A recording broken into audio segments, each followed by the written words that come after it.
Hello and welcome to Tiny Desk Knitting with Emma. It has been 2 weeks and I'm back. It's been just like a really busy 2 weeks. Like I thought about recording last Monday and I was just like, nope, I don't want to. I am in summer mode and there were like plenty of things I could have shown, but I was just kind of like, you know what? I don't feel like getting in front of the camera today. So I spent that hour like knitting and stuff instead. And I was like, this is okay. Sorry, they're doing construction on like a thing outside my house. So hopefully that's not super loud and obvious. But yeah, okay, wait, where are my show notes? It's July. Oh my gosh. Happy July. I hope that everyone is staying cool if you are on the East Coast or in, I guess, the Northern Hemisphere where it's summer. It's so hot. It's been like really, really hot here. That's part of the reason I just haven't felt like doing anything. It's so hot. So I was knitting and spinning and stuff and like spending some time indoors because the heat has been really like so just like oppressive that like I've had trouble sleeping because even if my room is cool enough and there's a fan on me, like my core body temperature is still so hot, especially if I run and all that stuff. And so I did sleep well last night, which was good. I've just had like trouble falling asleep, which is like very rare for me. So that's been super fun. But yeah, one of the things that I have to show is actually what I'm wearing right now. So this is something that you may have never seen before. This is the Cloudsley sweater by Isabel Kramer. So it's just like a plain little V-neck, and then it has this, my mom and I were talking about it on an episode a few weeks ago. So it has just this textured panel. This is made of slip stitches that are then cabled, which is really cool. I love this little V-neck. I love the mock set-in sleeve. Isabel Kramer does this on a lot of her patterns. This is knitted in a Blueface Leicester natural yarn, like natural undyed yarn that I got at Maryland Sheep and Wool just over 2 years ago. And I knitted this that summer, and I knitted it with sleeves. And the sleeves were then like too narrow and too short. Excuse me. I've had, when you like get the hiccups and then you get the hiccups like every day for like 3 days, a bunch, and then they stop again. Anyway, I knitted this with sleeves. The sleeves were not well fitting. So I like eventually the next summer, I was like, okay, I'm going to fix this so that I actually wear the sweater. So I ripped the sleeve back to like a certain point where it was like wide enough. And then I just like didn't taper it anymore. And I did it like 2 or 3 inches longer so that they fit well.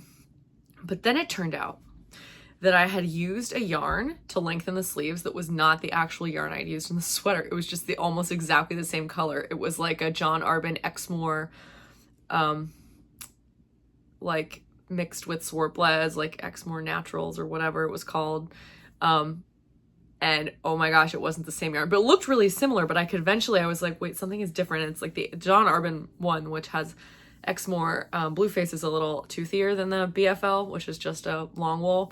So yeah, and then I was talking to my mom about it on like I was gonna say live on the podcast, but not live. Like you saw it maybe on Tiny Desk Knitting when she was talking about how she knitted the Cloudsley for her sister as a short sleeve sweater, and I was like, I should do that. I never wear that sweater, and I think I would actually wear it if it had short sleeves. So when I got home, to Baltimore, that was like one of the first things I did was I sat down, I ripped out both sleeves, and then I just knitted ribbing on each end, and I put it on, and I was like, yep. So today it's finally cool enough to wear it because it's like 60, it's probably over 70 now. But it was 63 degrees this morning. So I went for the best run I've had in a while. Well, not really. Not the best run I've had in a while because I was pretty tired, but I went for a really nice, easy 30-minute run this morning.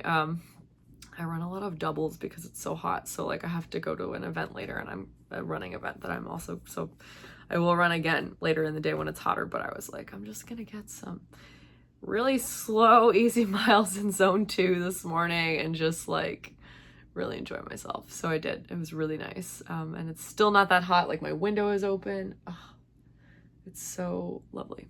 So I'm excited to be here talking about yarn. Yeah, so I actually really like this piece, the Cloudsley. Yep, I blocked it again so that the, yarn would just kind of bloom. And I have so much of this left. Now I have like 150 grams of this left, and I'm like, I guess I could just make another thing. like another shirt with it or something. It'd probably be a really nice sweater for like a baby or something, just because it's really soft, because it's BFL. I don't know. I just, now I have like a skein and a half left over, and I'm like, okay, well, cool, this exists. Someday I'll figure out what to do with it, right? I feel like I try to immediately be like, oh, this is what I'm going to do with that thing, like the leftovers for that thing, and then I still, sometimes it stays in my mind forever, but I like have no desire to actually knit that right away, and so it just languishes for years. So, you know, the thing about, you know, being like my creativity is all in my knitting, you know, life. Like that's where I exercise the creative muscle in my world. So like, I feel like there's just like endless, I'd never get bored thinking about knitting projects, doing knitting projects, designing things. Like, it's just, so to me, it's just like, here's some more, like, here's more paint for the canvas for some other time at a later date. Wow, there's like smoke rising from this construction site. Hope they're okay. I think they're just like drilling. Anyway, I think the last time I was talking on Tiny Desk Knitting, I said something like, I really want to finish a bunch of the like languishing whips, and I did an okay job. And last week I finished 2 of them. So the first thing I'm going to show you is 2 whips that I finished. So now they're FOs. This is the hat from Lina 1. I would put it on, but I have my hair up, so I'm not going to. But it's what is it called? Oh my gosh. Here, hang on. I'm just gonna get this book. I totally should know.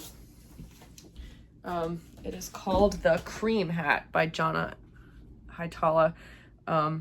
Yeah, it's just like a 16 stitches over 4 inches hat, and it had the sample had it knitted, here it is, with mohair in it. So I just took some Briggs and Little in like a dark wine color, and I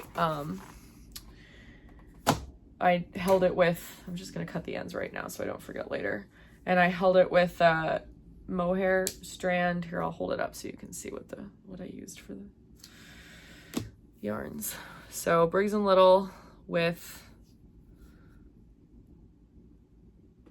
there you go, sort of focusing there, yeah, with a mohair, which I'd never used before, and I thought it'd be fun, and it actually is really soft. It has really fun little, I love these decreases. It was so quick.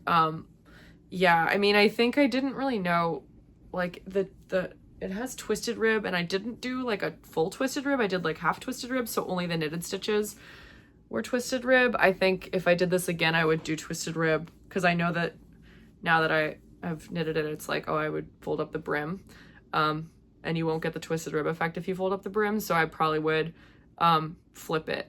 Like, I would do the twisted rib brim, and then I would like flip it so that that was, you know, I don't know if you've ever done this before, but you can like turn it inside out and go back the other way. There will be a small hole that you have to sew up later, maybe, unless blocking fixes that, because you're gonna turn the hat so that when you fold the brim, that will be the right side, but then you've like, I'm not explaining this well, but you like flip it inside out and make the right side the wrong side, and then you can have the brim folded up but also be the right side. Sounds complicated, but yeah. But I actually really like this. So the next piece in my Lina challenge is gonna be the Summer Rain, which is a sweater from Lina 2, which again, I'm not gonna just go pull off the shelf because I don't feel like it, but I will link it in the show notes. I will link the pattern to the Summer Rain. This is the yarn I'm gonna use. This is just a superwash merino. It's not a sock yarn, it's just 100% merino that I dyed years ago. I have like 4 of them. So I'm gonna use this. It's like a, I think it's a raglan. It has the lace panels on the front and back. It's really pretty. And this is just like not something I have. And so I figured this is a really nice color. It's like a grayish seafoam. I'll probably have to alternate skeins, but that's okay. I hand dyed it, you know, it's fun. I'm excited about it, but I think I'm gonna finish a couple of things, like just kind of the rest of the random whips before I get started on that. So I'm going to Canada at the end of the month to my aunt's place on a lake, and she likes to knit, and she's also a runner, so we'll probably run and knit together a lot. And I plan to bring that sweater and like kind of work on it there, which will be fun. yeah. Oh, and then I also finished the thumbs for these mittens. And then I washed them. Actually, I did this. I often have problems color bleeding, as you all know. But in this instance, I wanted them to bleed a little bit because the burgundy, I don't know what bled. If it was this color, this is a 100% merino single ply, the white. And I dyed this one as well. Like this one, I think I dyed in like 2018, like a long time ago when I was first dyeing yarn. And then I just have the white. But I actually wanted this one to bleed so that there was a little bit of like pinkish like in the background here, and it worked. I actually really like the effect. I was like, oh well, I spend so much time complaining about that and like trying to figure out how not to get that to happen, and then I'm like, oh, I hope it happens on this one. Just like to kind of tinge the background to like match the foreground a little bit. I don't know, I just thought it would be like more interesting and funny. It's really not that noticeable. But I do love these mittens. They're from the book Mittens from Around Norway by Nina Granlund Sather, which I actually think is not in print anymore, but you can probably get it used on like thrift books, and I will try to find it and link it in the show notes. I'll do my best. So what is next? Again, I'm just trying to like be a little bit more efficient with these because life is crazy. Next, okay, so I think I talked about this on probably the last several episodes, but I was washing Archie, the fleece that my friend Molly and I got for the first time. I was washing fleece, and I washed some more of Archie, started combing it here, started spinning it here, and then I went home and I washed the rest of it and combed the rest of it.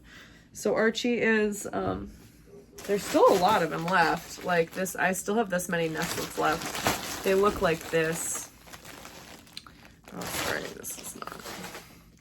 So that they're just like puffy kind of like nestlets of, you know, these came off the combs.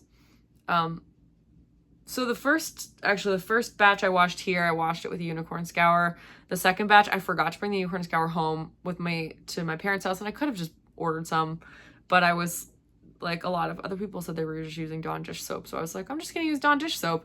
It didn't get as white as it did with the unicorn scour, but also like that part of the fleece might have been dirtier. It doesn't really matter because I had 2 bobbins that I was spinning of the really white stuff from here, and then I spun more bobbins to match that to ply with of this. So I now have 3 skeins, and they're plied together so they would be the same. I wouldn't have to alternate. And I have 3 of these giant, the third one's drying outside because I just plied it yesterday, but they're huge. They're like over 100 grams each. They're super bouncy. Holy crap, they're so bouncy. So they were a little like over twisted when I plied them, but then they settled when I washed them, and you can see like there's a stretch.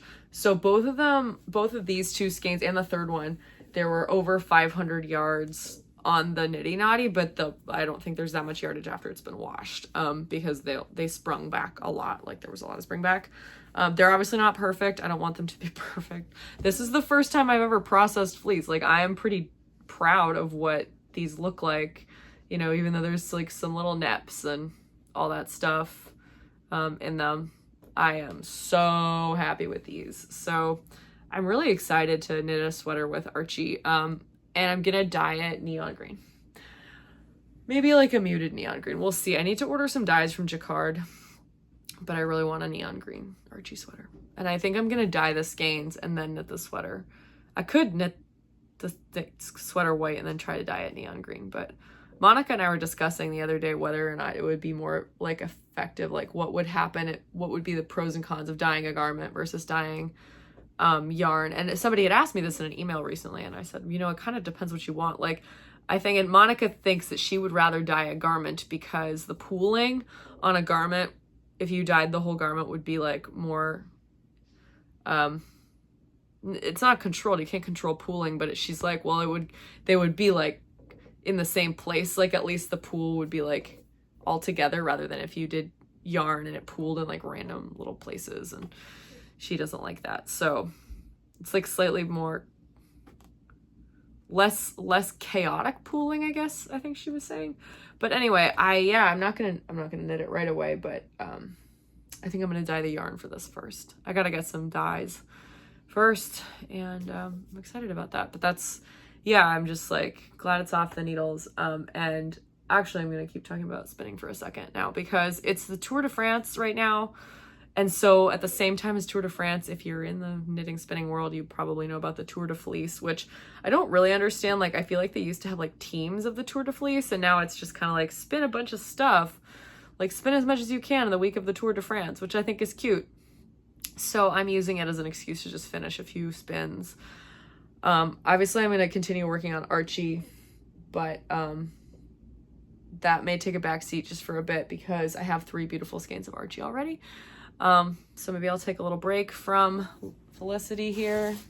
Can you see if there's Felicity, my Ashford trad from the 80s, which has been getting a lot of use lately.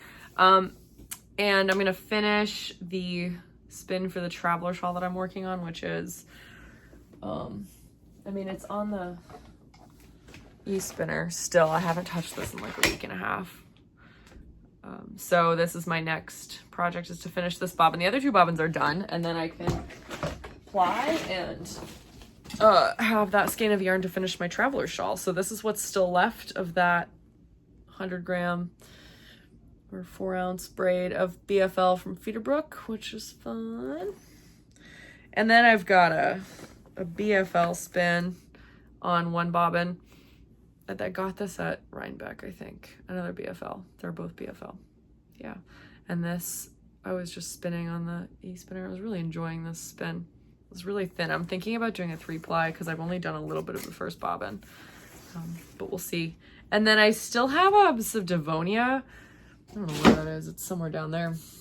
I still have some Devonia. I got 400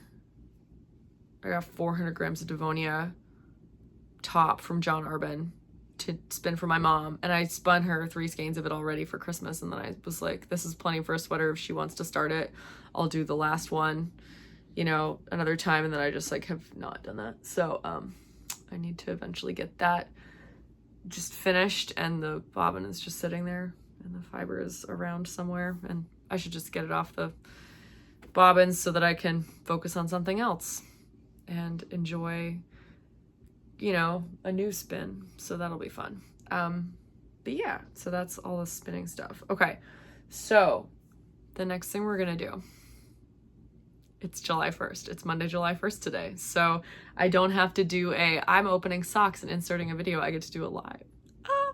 So I'm gonna open my sock yarn. Again, I know I say this every month, but if you're new, my friends wrapped all these up last year for my birthday, and they labeled them. They're my yarn. I just gave them the huge sack of sock yarn that I had, and I said, I can't choose, just choose for me. So they have done, there's July. They have done that. They have wrapped up, and they've labeled, and they've said, you know, open this on this month or whatever. And Monica, Sarah, Knittin', Jordan, all of my friends have done that. And so this looks like it's just one. Oh, these are the last 2. You can see that I finished and blocked these guys. The June socks here, which I showed, and those are the May socks. The Guernsey socks I did, which are also blocked there, the blue ones. Okay, so any guesses before I open this? I have no idea what's in here. It's a skein, but otherwise, I don't know. Okay, let's see if I can feel it. Okay, it's really soft.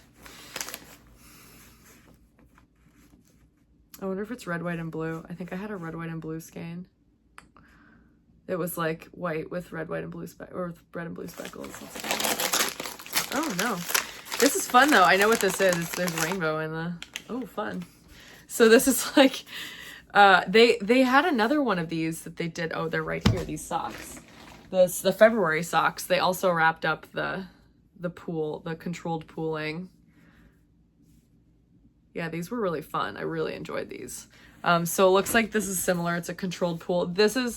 I feel sort of bad because I don't think you can get this anywhere. Like I got it at like Maryland Sheep and Wool or something, or like Frederick Fiberfest, and it was like not a normal yarn. I think this is Experiment in Color. I think the Macaw is the colorway. It's a 75-25 yarn, and it says Guilty Treasures, and I'm not sure what that is. Due to the artisan nature of the yarn, no 2 skeins cakes will match. Yeah, I'm aware of that. So I don't know what guilty treasures means, if that's the line of like if that's the name of the base in this, I don't know, but I'll do my best to find some stuff online and put it in the show notes because this is super fun. And I'm excited. The Woolly Thistle sock sprint will be this month. If you got your Woolly Thistle sock bag, you're probably swimming in sock yarn, which is super exciting, and leads me to my next point, which is that I'm releasing a sock pattern today. So if you're watching this when it comes out, it's released.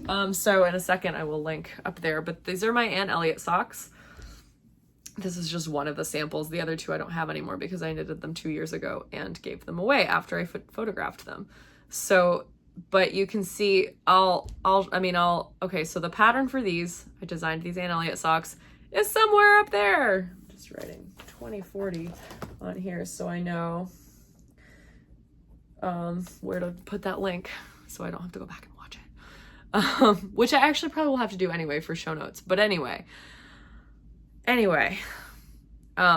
you can see if you click the link, it'll take you to the Ravelry page and you'll see that there's like a pink sample that was like lightly speckled, and then there was a dark blue sample that was sort of tonal. So this really works. This pattern, it's like a seersucker pattern. It really works with any yarn.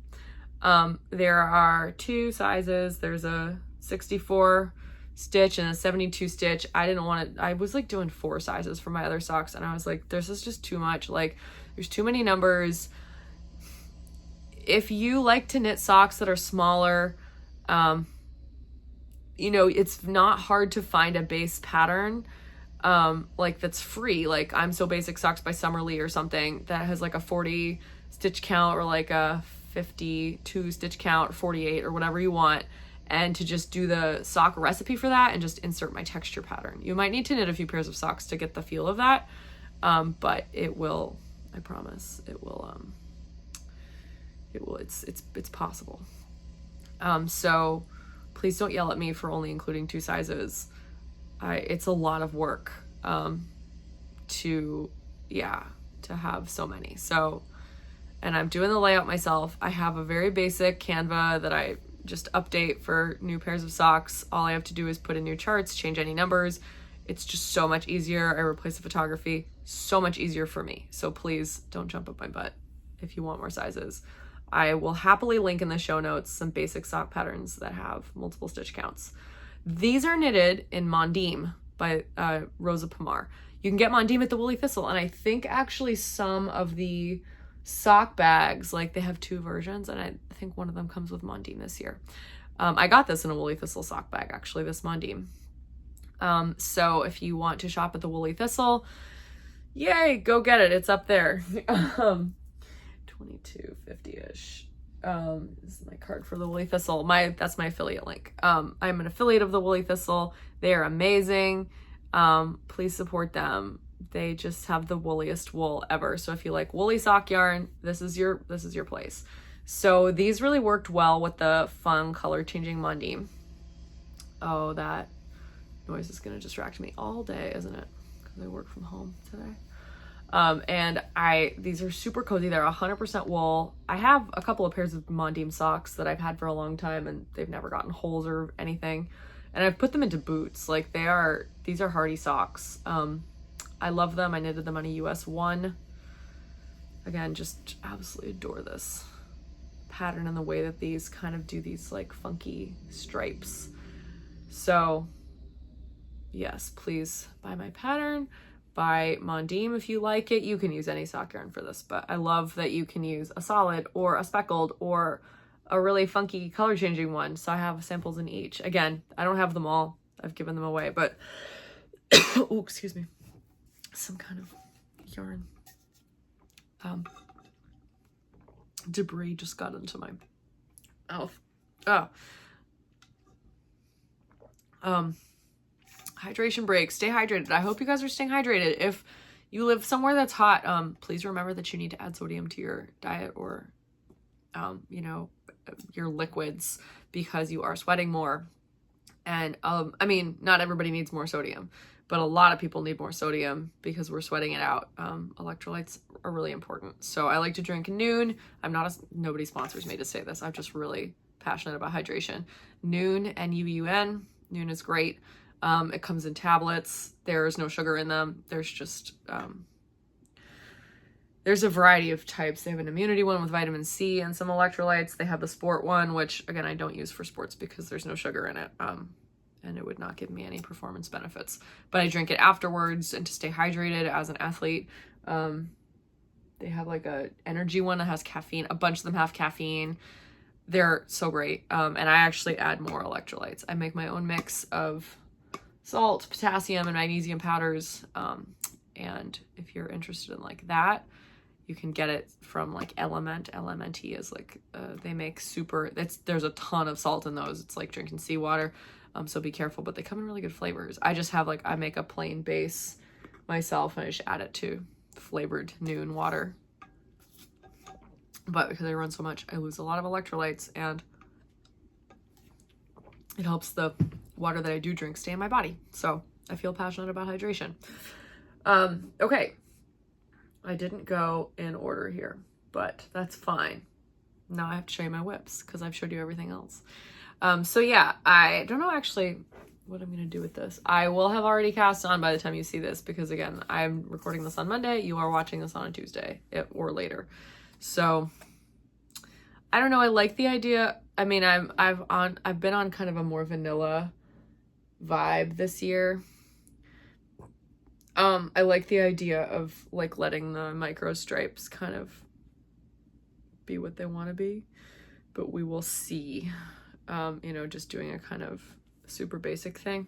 I don't know. It's saying to me that it wants to be texture, I think, but I don't know what yet. Yeah. The first thing I thought of was like those like pearl bumps every so often, like in Hermione's everyday socks, which is like the most popular pattern ever on Ravelry, but that's a pattern someone else wrote, so I'm not going to copy them. Something like that. Maybe little clusters of pearl stitches. I don't know. Yeah, this needs to talk to me a little bit more. I need to give it a few hours. I'm gonna let that percolate in the diffuse thinking mode of my brain while I get some work done because it's Monday and see what I decide. I'll probably cast on a cuff anyway because that won't change a whole lot. Okay, so that's fun. Yeah, okay.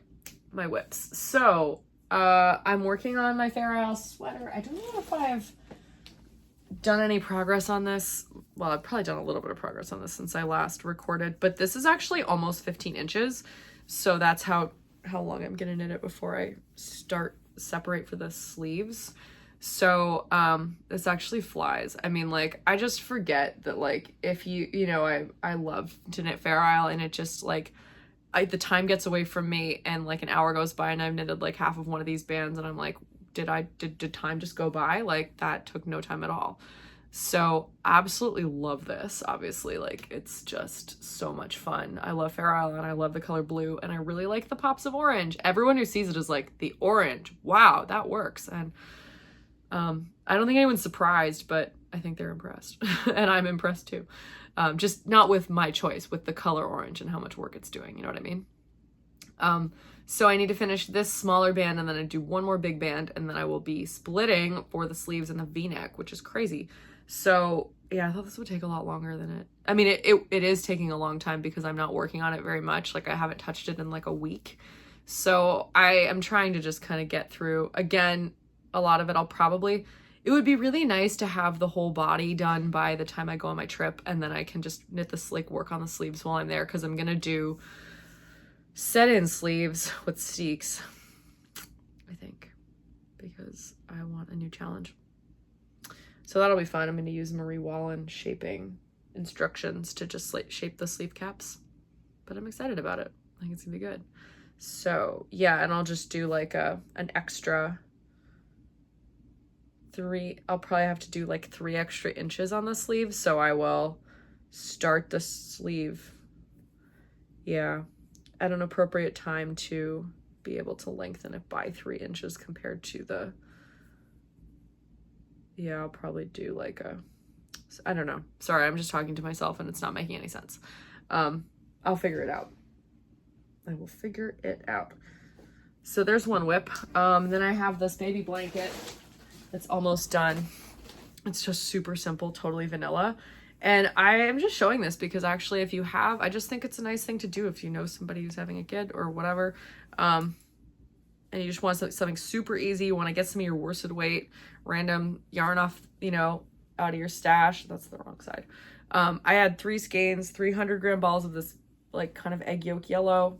And I'm making just a bias blanket. So you just start with like 2 stitches in one corner and you just increase at the beginning of every row until you're halfway done your yarn, and then you decrease at the beginning of every row, and then you should be good to go. I would say don't go to quite halfway just in case you gauge changes a little bit, but yep, this is, it's fun and it's easy and it's, yep, it'll just be a cozy little stroller blanket for my friend Mike and Allison's baby that's gonna be here probably within the next couple of weeks. So yay! That's fun. I'm excited about it, and it's nice and vanilla, and sometimes you just need something really vanilla as long as you're sitting somewhere with nice AC so that there's not a huge heavy wool blanket on your lap and it's 95 degrees outside. But yeah, so the other thing I've been working on is, somebody said a couple episodes ago, like there was like green yarn cakes right here, and they were like, are you going to tell us about those? This is what I'm going to talk about. So they were these 2 John Arben skeins, and I had talked about them when I was spinning this one last fall. I spun this one last summer and this one in the fall or winter. These are 2 John Arben Appledore skeins. This is, I think this one's Spicy Pippin. No, yeah, this one's Spicy Pippin and this one's Hangy Down. I will link in the show notes John Arben Appledore at the Woolly Thistle. I actually spun this from Top. You can get Top from John Arben if you want to spin your own. They will ship internationally, but the Woolly Thistle has Appledore. So I think in the DK version, maybe not the lace version. So I was trying to knit like a vanilla sweater that was like color blocked with those earlier this year, but the gauge was way too loose for the yarn that I had made, which is a worsted spun because John Arben is a worsted mill. It's pretty toothy. It's not like super bouncy, and it was just like it was too loose for the yarn. I didn't even try blocking it, but I was like, I don't think I'm gonna like this. So I tore it out, and I decided to do is a Novelli top by Caitlin Hunter, which I think I mentioned. I'll link Novelli, the pattern, in the show notes. It's just a t-shirt that has this like beautiful band of color work on the bottom, big, huge, wide band of color work. So it's 3 colors because the 2 color band are 2 contrasting colors, and then the main body is a 3rd color. Although there are no 3 color rows. But it's knitted from the bottom up, and like you split after the sleeves, and it has like this boat neck finish and like these kind of like drop shoulder. I didn't like the way that I mean, it was cute on the models, but I was like, I don't think that I want to knit that type of top. I don't want to do that much purling and have my gauge change. I'm just not interested. I'm going to do it as a top down raglan and then flip the color work pattern. So I did, well, it's not done yet, but I used like the Cozy Classic Raglan pattern by Jessie May to just get the body count that I wanted for because I wanted to do it with the neck attached. If you were the Woolly Thistle vanilla sweater is a great place to start if you want to do short, just back and forth, and then pick up your collar later. And there's a lot of good reasons to do that. But I just wanted to get the collar out of the way and do short rows. So I just changed my mind on those. But I'm going to link all these patterns in the show notes. The Woolly Thistle vanilla sweater is 20 stitches over 4 inches, and Cozy Classic Raglan is 18 stitches over 4 inches, so they're different. I just needed some raglan numbers, and I think that's what I ended up using. So I usually do use the vanilla sweater counts because I like to pick up the collar at the end most of the time, but I wanted to do a contrasting collar here with the darker greens, so that was just what I chose to do. And then I will also be finishing the sleeves. I'll probably knit down a little bit on these short sleeves and in the lighter green, and then do the ribbing, this little ribbing in the darker green. So I did end up getting to the place where I wanted to start color work, and this was the other one that I wanted to use. This is a sock yarn that has just a green flex that I used to knit my Emily Dickinson socks in January. And I thought that the sock yarn would go fine with the Appledore, because I was actually talking about this with my mom on the Woolly Thistle Shopcast last week. She had just knitted a sweater with like it was a non-superwash yarn, but it was soft, and she paired it with Tuca wool from the Woolly Thistle and got this kind of like really nice like soft color work, but like a nice, really nice like kind of more hardy sweater that wasn't gonna pill or like get bent out of shape because it was not soft and it's a woolly wool. And so I was like trying to be like, yeah, I'll just use my sock yarn with woolly wool. But I think the sock yarn and the woolly wool are not gonna match as well here because this is a worsted spun yarn and it's very, very thin, and I don't think it's gonna bloom enough to kind of like, I think that the color work looks a little messy. And I just don't think blocking is gonna change that. Like I think sock yarn in particular, knitting it on like a US 4 is just not, that's just too big. Whereas like knitting the woollier yarn, you know, it's gonna bloom a little bit more. So I think I'm gonna take it out and start again with a woollier yarn. And I think I'm gonna use like, there's some stuff up here, like these cones up here. This I got at Rhinebeck from a weaving place. And it's not unmarked. Comfort Cloth Weaving, Mill End, Amsterdam, New York, 2-ply, 900 yards per pound, 783 yards per cone. Yeah, this is kind of like a sport DK weight. This actually might be too thick, but it's very like woolly in the same way that this is woolly.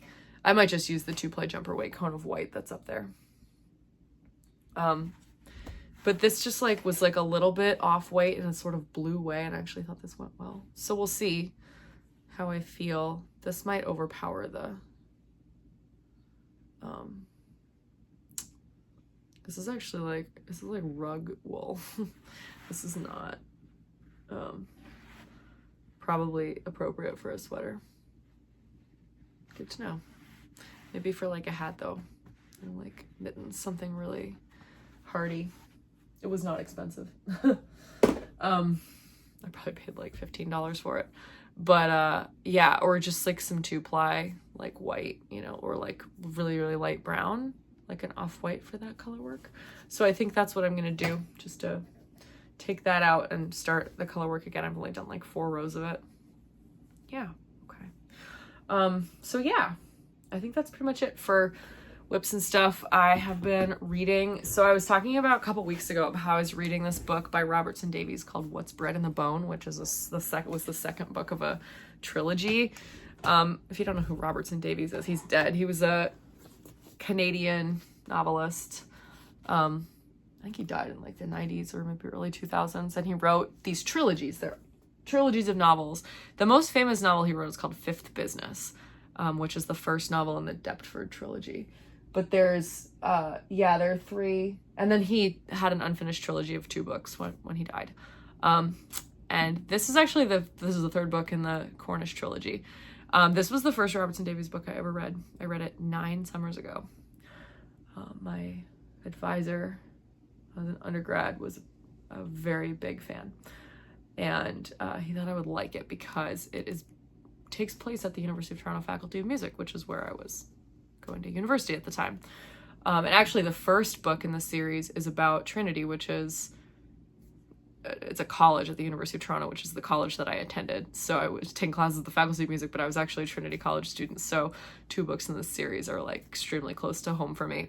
These are not just like I don't think very many people that I know would actually like these books. They're just so deeply about like really weird music, and the characters are just hilarious. But they're about like Toronto churches and like old kind of Anglican society in Toronto that like I kind of got the tail end of. Like it's kind of dying out, but I kind of got the tail end of it when I was a student there, and it's like very close to my heart. And this is, so the first time I read a Robertson Davies, it was the 3rd book in a trilogy. So there's a lot that I'm getting the second time around because I read the first 2 books. And I haven't read this in 9 years, and it is so screamingly entertaining to me. It's about a doctoral student trying to finish an opera, like an unfinished opera by E.T.A. Hoffmann, which I think is fake. Actually, I've never like looked up the history of this novel to see how much of it is accurate. I don't think that unfinished opera by E.T.A. Hoffman even exists, but it is so funny. And just like, yeah, it makes me just remember like one of the happiest times in my life. So that's what I'm reading. And I have read it before, but it's been a long time. So, thank you to everybody who said that they liked the Dead Avocado. I haven't read it since that one day I was reading it before church, because then I started reading this and I just like, yeah, it's just, I can't stop reading it. I listen to audiobooks a lot right now. I'm listening to Harry Potter. I have a lot of, I like Harry Potter is very nostalgic for me, and it just kind of puts me to sleep. Or just like I can listen to it and like do other things because I don't need to focus on it. But I listen to the audiobooks a lot, even though there's a lot of problematic stuff with J.K. Rowling's politics that I don't agree with. My parents and my brother and I were talking about it when I was home, and they were like, no, she's not that bad. And I was like, no, she hates trans women. It's bad. It's really bad. But it's kind of like a love the art, hate the artist situation. Like, you kind of have to hate Wagner because he was very anti-Semitic, but a lot of Wagner's music is kind of amazing. And he was a very influential figure in Western music. So yeah, I feel really conflicted about my love for Harry Potter because I think J.K. Rowling is kind of a garbage fire human. But sorry, I don't tend to get political on here, but I think that that's really bad, and I do feel like I should say that.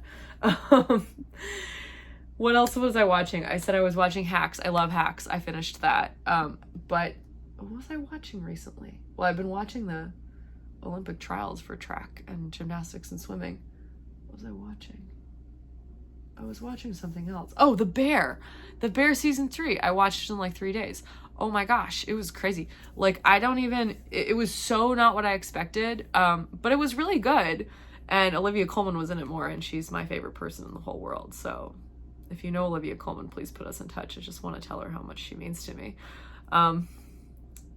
Yeah, Olivia Colman, she had kind of like this really tiny little, it was almost like a cameo in season 2. She was like a famous chef, and it was just kind of like this 5 minutes that she was in the talking to Richie, like having this conversation, but she came back in season 3 like way more than I thought, and I was like, she's the best actor in the world. You can try to change my mind, you won't.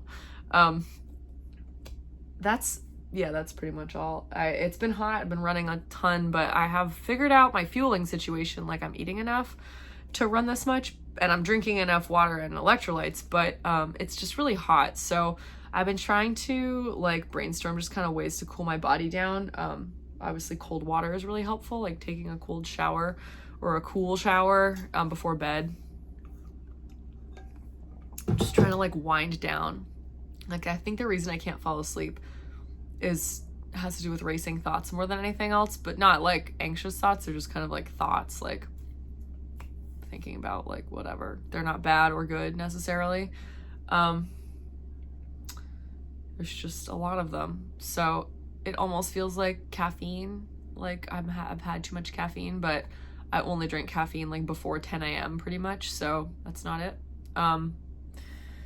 Because the caffeine does affect me. It stays like I have like a longer half-life in my body or something than most people. But yeah, we'll see. I'm doing this thing called Summer Grit, which is a challenge to run as many miles as you can in July. So I'm trying to run 150 miles in July, which is a lot of miles. I have so far run 2.75 according to my watch, because it's July 1st and I went for a 30-minute run this morning. So we will see if that happens. I will be cutting back if I get really tired and I'm having a lot of problems with the heat. But yeah, I was gonna train for a 10K, but I don't think I'm gonna do that. Like, one of my friends and I were considering doing this 10K in Baltimore at the beginning of August, and then both of us were like, I don't know, we don't really know where we're gonna be that week. Like, don't want to train like super fast interval training in July. It just sounds kind of like a drag. So yeah, that's pretty much it. But yeah, the running has been okay. I ran the Baltimore half marathon course on Thursday as like a long run, and after that I was like really quite depleted for a few days. So yeah, that was a lot. Big effort. Probably should have rested more before and after. But that's okay. I am back. I am fine. Nothing hurts. Like, nothing in my body is injured right now, which is kind of a miracle, because usually something hurts. but I've had ankle pain in my right foot, and I've had plantar / Achilles pain in my left foot. Like I have like the same, it's not the same type of pain, but like on one foot it's on the back and on one foot it's on the front of the ankle. So I just have kind of a weak ankle. So lots of strength training is coming up for marathon season. So, but yeah, that's pretty much it for now. I hope everyone has a really good week or two. It might be a couple weeks before I record. Depends on how much I get done this week. I don't have a whole lot coming up this week. So, oh no, it's July 4th. Yeah, I don't actually think I'm gonna record next week because I might not be here. I may be like on a kind of, I might be not in Baltimore next week. Depending on my life. I don't know. We'll see. I'll be going to visit someone. So we'll see. Yeah. Thank you for watching. I hope everyone's well. This has been Tiny Desk Knitting with Emma. Bye!